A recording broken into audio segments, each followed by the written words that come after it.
Nous formons 28 000 ingénieurs par an en moyenne en France. 28 000 ingénieurs qui sont principalement formés dans 220 écoles, des petites écoles, surtout des grandes écoles prestigieuses dont nous pensons que le monde entier nous les envie. Mais justement, ces ingénieurs sortis de nos grandes écoles sont-ils adaptés à la compétition internationale ? L'Institut Montaigne vient de réaliser une étude sur l'adaptation de la formation de nos ingénieurs à la mondialisation. Laurent Bigorgne, bonjour. Bonjour. Vous êtes le directeur de l'Institut Montaigne. En quelques mots, l'Institut Montaigne? L'Institut Montaigne, c'est un cercle de réflexion qui a 10 ans et qui a été créé par Claude Bébéar et un certain nombre de capitaines d'industrie qui réunit aujourd'hui à la fois des cadres d'entreprise, des cadres de la fonction publique et puis des personnalités venues du monde académique pour faire des propositions au pouvoir public sur la base, je crois, d'une conviction que nous partageons, c'est que la France a des atouts dans la compétition internationale et qu'on peut les faire valoir. En même temps, il faut travailler au renforcement de sa cohésion sociale.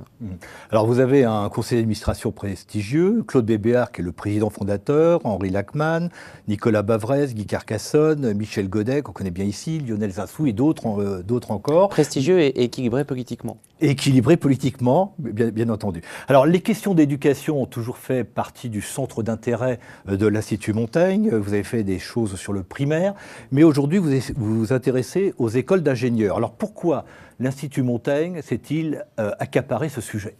Parce qu'il faut être en avance sur son époque.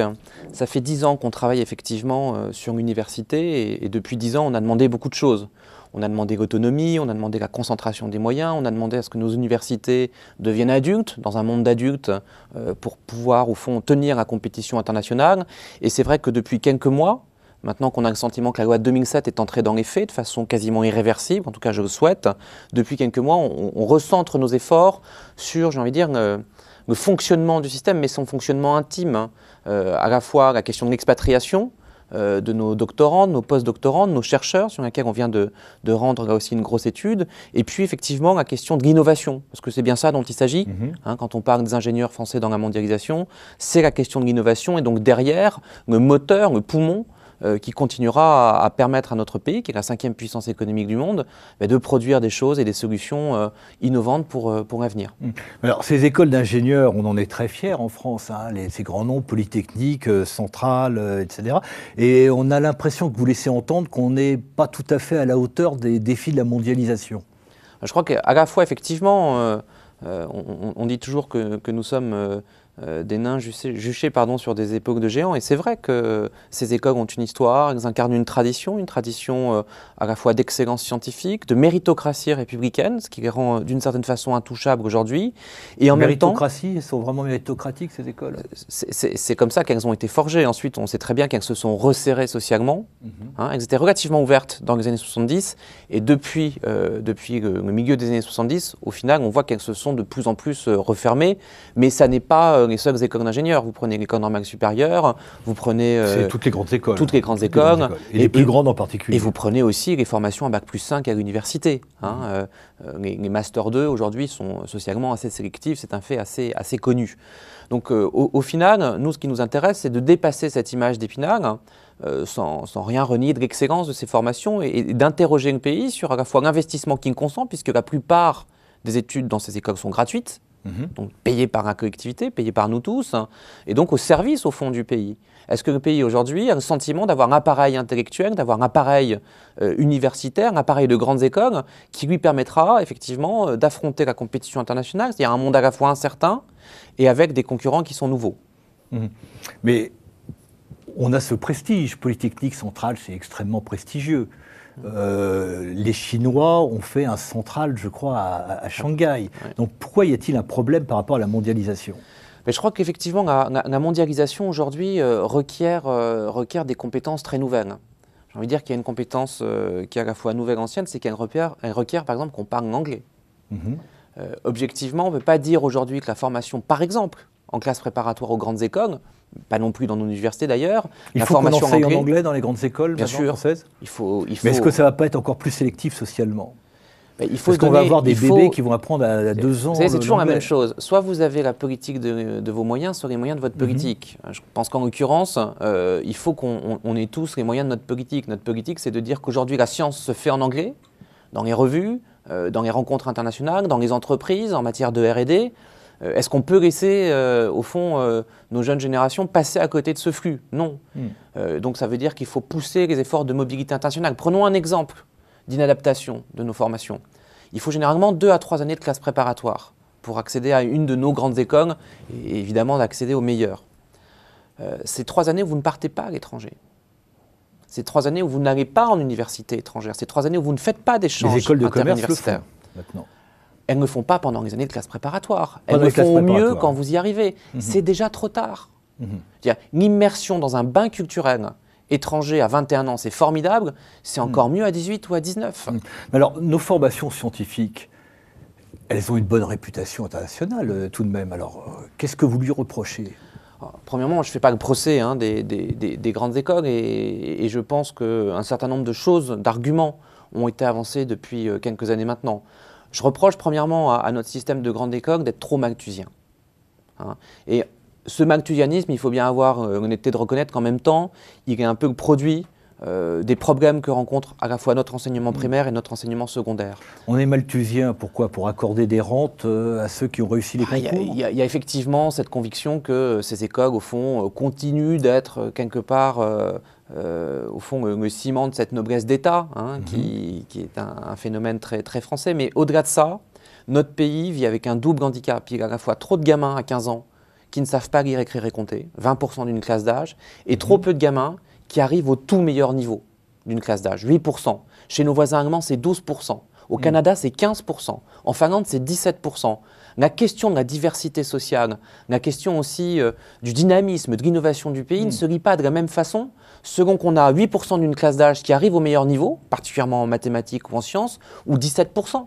Le brassage, la capacité à s'interroger sur ceux qui pourraient accéder aux meilleures formations, la capacité aussi à faire croître ces meilleures formations en quantité, j'entends, est une question qui se pose beaucoup plus facilement quand votre système d'enseignement primaire et secondaire vous fournit une élite qui représente un gamin sur 6. Si vous êtes à moins d'1 sur 10, il y a un problème. Et de fait, on a ce problème. À 28 000 ingénieurs par an, on en a assez en France? Ensuite, il y a des débats statistiques à l'infini qui disent qu'on fait 2 fois moins que la Chine, qu'on fait plus que tel ou tel. Je pense qu'il faut poser la question au marché du travail. Et le marché du travail, globalement, il nous dit quoi aujourd'hui? Il nous dit, oui, il manque sans doute un certain nombre d'ingénieurs parce que vous en formez beaucoup, mais il y a un taux d'évaporation. C'est-à-dire que notamment, il y a des ingénieurs qui ne vont pas dans les métiers de la recherche, qui ne vont pas dans les métiers de l'industrie. Et puis le marché international, il nous dit sinon, il n'y a pas assez de docteurs. Il y a trop peu d'ingénieurs français qui ont un doctorat. C'est le tiers de ce qui se passe aux États-Unis. Et de ce point de vue-là, bien sûr, il y a des efforts. Polytechnique fait des efforts, Centrale fait des efforts. Mais il faut que les écoles qui sont leaders fassent plus d'efforts encore. Elles ont un rôle d'exemplarité à jouer. Je voudrais revenir sur l'expression que vous avez utilisée de malthusianisme. On reproche souvent à ces écoles d'ingénieurs d'être trop petites. Par exemple, je crois qu'à l'école des mines, c'est 100 élèves par an dans les promotions. Oui, est-ce qu'il n'y a pas un goût du minuscule en France pour justement accorder ces 30? Oui, il y a un goût du minuscule, ça c'est vrai. Je pense encore une fois qu'il y a des efforts pour essayer d'ouvrir, mais je pense qu'on est bloqué par surtout le goût du bac+5. Ma conviction, c'est que on est carré en France et on a carré tout le système universitaire sur le diplôme à bac+5, c'est-à-dire l'ex-DEA et DESS des universités et puis le diplôme de grande école. Et on oublie 2 éléments fondamentaux de tout écosystème universitaire un peu dynamique. On oublie ce qui se passe en bachelor, au niveau de la licence, et donc les grandes écoles françaises n'ont pas de licence. Elles se privent d'un poumon formidable, d'un vivier d'étudiants. Un exemple, entre le tiers et la moitié des brevets chaque année déposés par le MIT me sont par des élèves entre 18 et 22 ans, à savoir par des élèves qui en France sont sur les bancs d'Henri IV, de Louis le Grand ou d'autres lycées. En train d'être normalisés dans les classes préparatoires. Et pas en train de préparer des brevets. Vous prenez, alors c'est un cas à la limite évidemment, mais vous prenez Zuckerberg, le fondateur de Facebook, évidemment, il invente Facebook en undergrad à Harvard. Donc on maltraite ce niveau-là et on se prive. Quand on est en train de bachoter à Henri IV et Louis le Grand. Moins possible, ou alors il faut faire un vrai choix contre-social, compte tenu des environnements dans lesquels on plonge ses élèves.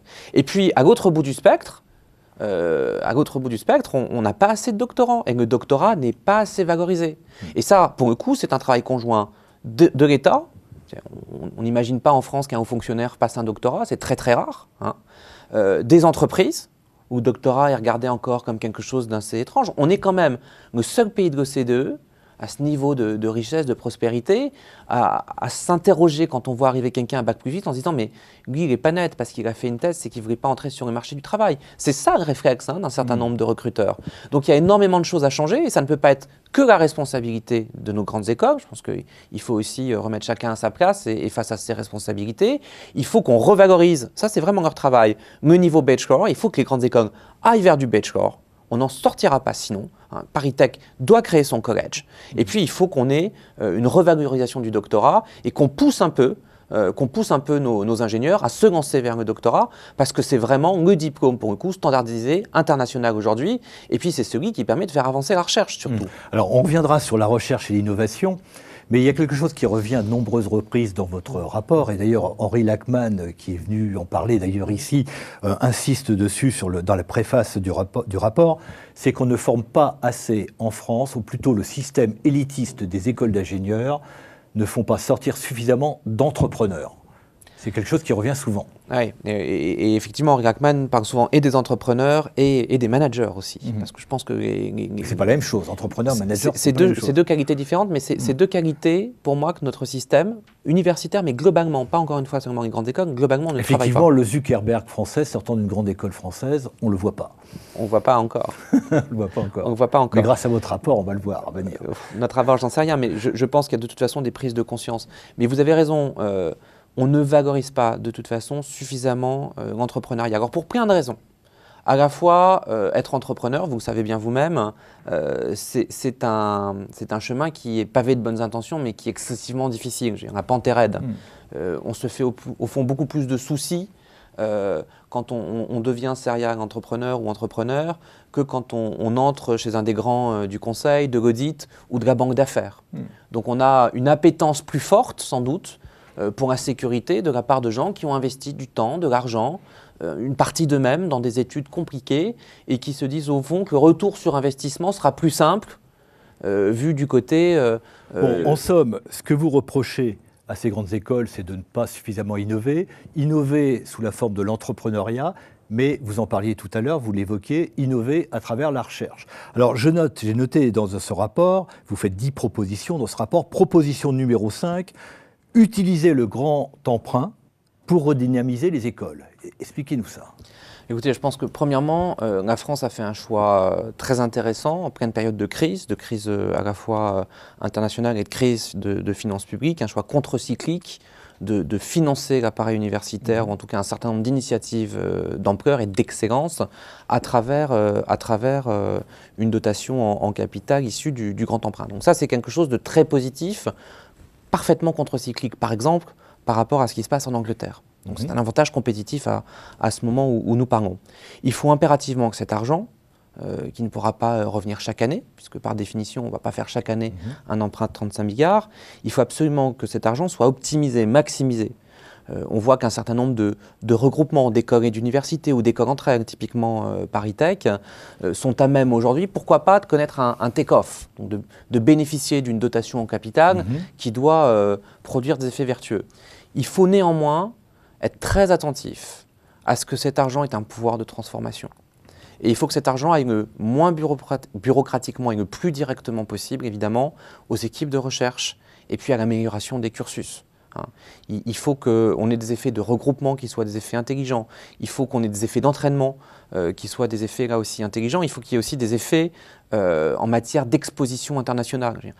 Une des carences aujourd'hui, malgré encore une fois des initiatives, on peut citer par exemple l'école centrale à Pékin, malgré un certain nombre d'initiatives qui ont été prises, assez audacieuses, on est quand même en retard par rapport à Imperial College, par rapport à Cambridge, en matière de compétition internationale, d'attractivité d'étudiants étrangers à tous les niveaux, au niveau du bachelor, mais aussi au niveau du doctorat, au niveau du post-doctorat. Il y avait encore un classement tout récent qui montrait que parmi les 100 premières institutions qui accueillent des post-doctorants en sciences de la vie, la France est inexistante aujourd'hui. Donc il faut se servir du grand emprunt. Il faut se servir du grand emprunt, mais il faut que effectivement les écoles qui voudront et qui sont en compétition pour avoir accès à ces fonds jouent le jeu d'un rapprochement avec les universités et les laboratoires de ces universités d'une part, ou jouent le jeu d'un rapprochement entre elles, mais d'un vrai rapprochement. Ce qui fait la force des très grandes universités américaines ou des très grandes universités anglaises, c'est l'effet campus. Hein, on peut le citer dans bien des domaines, mais c'est la capacité qu'ont les ingénieurs, les chercheurs à être à côté, par exemple, de l'école de business. De la même façon que c'est la capacité qu'a l'école de business d'être à côté de l'école de droit. Il faut être polyvalent. Est-ce qu'il faut faire comme Harvard, la Law School, la Business School, l'école de médecine, d'architecture, et tout ça sur le même campus? On va vers ce type de rapprochement, en tout cas. C'est comme ça que se dessine, au fond, la carte du grand emprunt superposée à celle de l'autonomie et des presses. Mais il faut vraiment que nos grandes écoles monoculture de ces écoles jouent un double jeu ouvert, un jeu ouvert vers les universités, dans l'écosystème français, et entre elles, d'une part, et puis d'autre part, à l'international. C'est vraiment les deux moteurs de croissance, les deux moteurs de ressources aussi, parce que attirer des étudiants étrangers, je le redis, c'est quelque chose d'important pour un pays. Il faut savoir que les étudiants qu'on appelle overseas en Angleterre, c'est-à-dire non communautaires, c'est 3 milliards dans l'économie britannique en 2007 et c'est 22 000 emplois induits. Donc pour un pays comme le nôtre, il faut qu'on soit au moins au même niveau d'ambition, d'attractivité. Alors on est bien sur l'international. Pierre Tapie, qui est le président de la conférence des grandes écoles, est parti en campagne pour dire il y a un enjeu pour les grandes écoles françaises de s'internationaliser, de partir à la conquête du monde, de partir à la conquête de ce marché des pays émergents et de faire venir dans notre système universitaire et de grandes écoles françaises des étrangers. Vous y croyez, vous? Et pour les écoles d'ingénieurs? Non seulement j'y crois, mais je l'espère. Il y a 3 millions d'étudiants internationaux en mobilité internationale cette année. On va sans doute vers un doublement de ce chiffre d'ici 10 ans. Ça veut dire qu'il y a un marché énorme. Maintenant, ce marché, il est comme tous les marchés, il est segmenté. Est-ce que les universités et les écoles françaises vont se positionner sur les Tier 1, les meilleurs, ceux qui par ailleurs ont la capacité de financer leurs études? La première division. La première division. Est-ce qu'on va être sur le Tier 2, c'est-à-dire plutôt un acteur européen? Et votre sentiment? Mon sentiment aujourd'hui, c'est que... On peut concurrencer Harvard, Yale, Princeton? Je ne suis pas sûr qu'on soit dans un schéma où nos budgets vont le permettre. C'est-à-dire que le budget du MIT, chaque année, c'est 1,8 milliard. Paris Tech, en consolidé, c'est 750 millions. Donc je ne suis pas sûr qu'on soit dans une course, au fond, des gros contre des petits. En revanche, je suis convaincu qu'il y a quelque chose à jouer dans l'ordre des rapides contre les grands. Et il faut que nos écoles soient rapides et il faut qu'elles soient assez intrépides. C'est-à-dire qu'il faut qu'elles, par exemple, se disent il nous manque un outil aujourd'hui de compétition internationale qui est le premier cycle. Le premier cycle, partout ailleurs, il est vécu comme une possibilité d'attirer des étudiants étrangers, comme une possibilité de faire venir des Indiens, des Chinois, comme une possibilité de lancer des cursus beaucoup plus internationalisés. Donc, deuxième élément, les doubles diplômes. Aujourd'hui, vous voyez de plus en plus les boîtes à l'international, elles recrutent des gens qui sont en situation de double ou de triple formation, et généralement sur un ou deux pays ou sur un ou deux continents.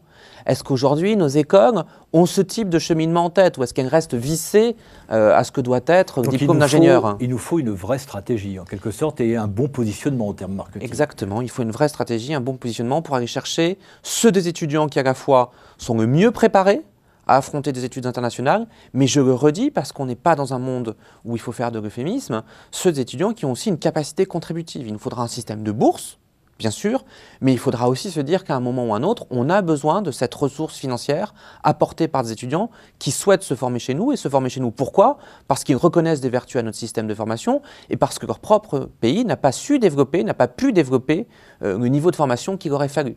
Et je pense qu'en même temps, il faut que ça repose aussi sur un effort des étudiants. Alors, dans le rapport, il y a marqué 10 propositions concrètes pour développer le goût de la créativité et le sens de l'innovation chez nos ingénieurs.